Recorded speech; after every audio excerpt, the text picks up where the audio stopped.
Is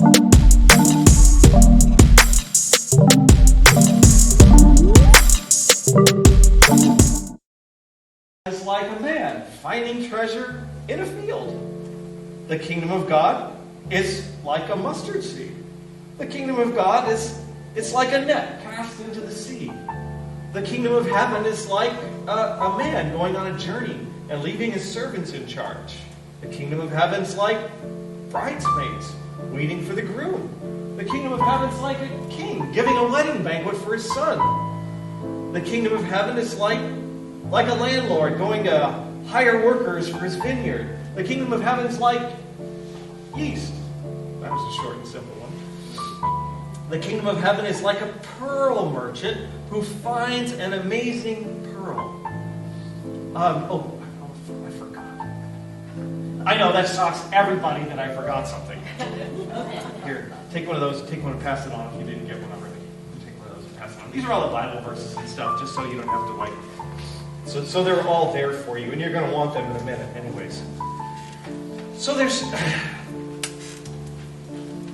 I would give you at least two ways that we can think about these stories.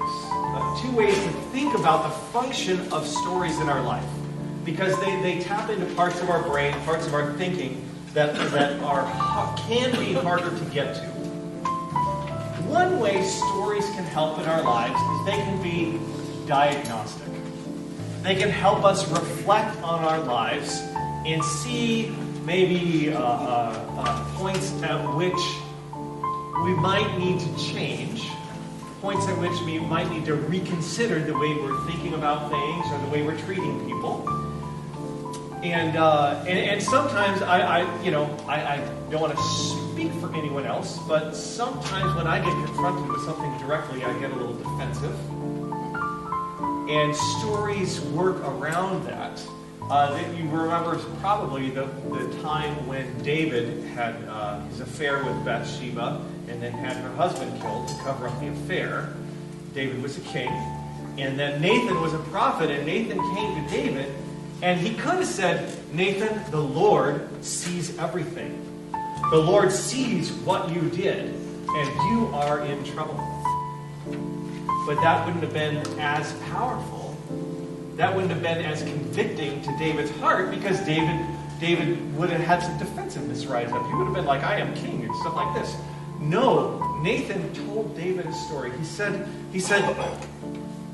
there was a rich man who had 1,000 sheep, and a poor man lived next to him who had one sheep that he loved. And that rich man had some friends come over, and that rich man needed to feed and have a little banquet for his friends, so he went and he sent his servants to steal the sheep from the poor man. And he took that sheep and ate it and served it to his friends. What do you think should we do with that rich man? And David's heart burned with righteous anger. That guy should be torn limb from limb. What kind of a guy has 1,000 sheep and goes and steals a beloved sheep, the single, only sheep from a neighbor? What kind of guy would do that? And Nathan, you know the story. Nathan goes, thou art the man. And of course, once David has already bought into the structure of the rich man stealing the tiny bit from the poor man, he's already bought into that. He's cut to the heart, and Nathan tells him a story, and he realizes what he's done, and he sees it for what it is. And I think the story helps David get there quickly. And I think the parables can do that for us sometimes, is they can give us a point of reflection. And we're going to talk about that as the weeks go on. You know, the pearl of great price. The kingdom of God's like a man who finds a pearl, and he goes and sells everything he has to get the pearl. Have you sold everything you have? Is everything you have actually belong to God now, and it's at God's service, or does some of your stuff still have Joe's stuff on it or whatever? Have you switched the ownership plate on everything to Jesus, right? So that's like a way a parable can function as a diagnostic. And a gentle diagnostic, it can help us think about the way we think about our stuff and our lives and everything else.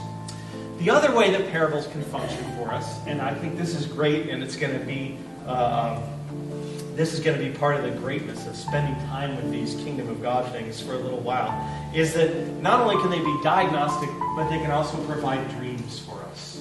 They can call out the higher part of ourselves.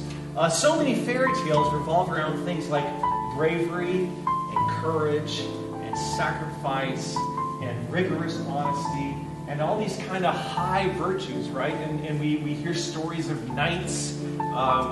We hear stories of lions who decide not to eat mice. Whatever they are, the kingdom parables, when we read them, they're going to help us. They're going to help look at our lives, and they're going to provide for us something to shoot for, something to grow toward, this kingdom of God idea.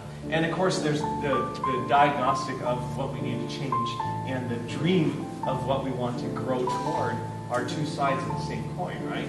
And so I think what we're going to find is that these ideas, these parables of the kingdom of God is like this, it's like that. We're going to find that it's going to speak to us in ways that none of us expect. It's going to speak to us in ways that I don't expect, and they're going to speak to you in ways that you don't expect. And so, what I want us to do is see. Last week we adopted the heart of a historian to investigate the resurrection, evidence for the resurrection. And for the next few weeks, we want to kind of adopt a different kind of heart. We want to adopt the heart of a child. And a child in two ways, I would say, at least, as we're listening to these stories. Because Jesus said, unless you become like a little child, you're not going to enter the kingdom of God. And there's two things I know about kids. Two things I know about kids. First, we already talked about. Little children trust their parents. You can tell your kids anything. Bill Cosby had a great routine about giving his kid words that didn't mean anything. What would it be like to teach your kids the wrong words for everything, and then they go to school their first day and they're calling everything by the wrong name? It was funny.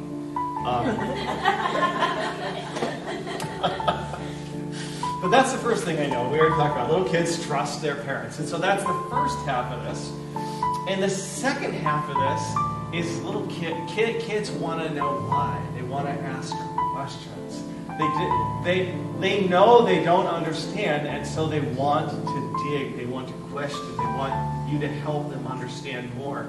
And so we're going to try to approach these stories like kids. We're going to trust what God has to say in terms of our heart and our understanding and trust that He's not going to lie to us or lead us astray. But we're also going to try to understand that we don't know everything. We don't get everything. We have presuppositions about life that might get in the way of what Jesus is trying to tell us about the kingdom of God. So that's where we're going for the next few weeks. And I would like just to take a moment now to pray, and pray that as we move that direction, God would help us grow into the kingdom of God. Father in heaven, we are gathered here at the beginning of a time together over the next weeks where we're going to try to let your words about the kingdom of God wash over us. We see that you went around preaching the kingdom of God is at hand, before and after your resurrection. We see that the content of the disciples' preaching was telling people about your kingdom. And we would like you to teach us about your kingdom over the next few weeks. You gave us lots of metaphors, examples, stories to try to help us get to what that kingdom is. And so we ask you, Father, to help us have the heart of children as we hear you tell us stories about what the kingdom of God is like. Help us have hearts of children that just look to you with wonder and awe and trust, never even considering that you might lead us astray. But also help us have that wondering, questioning heart of children. Say, what does that mean? What does that really mean? Help us to sit at your feet, listen to you tell us stories over the next few weeks.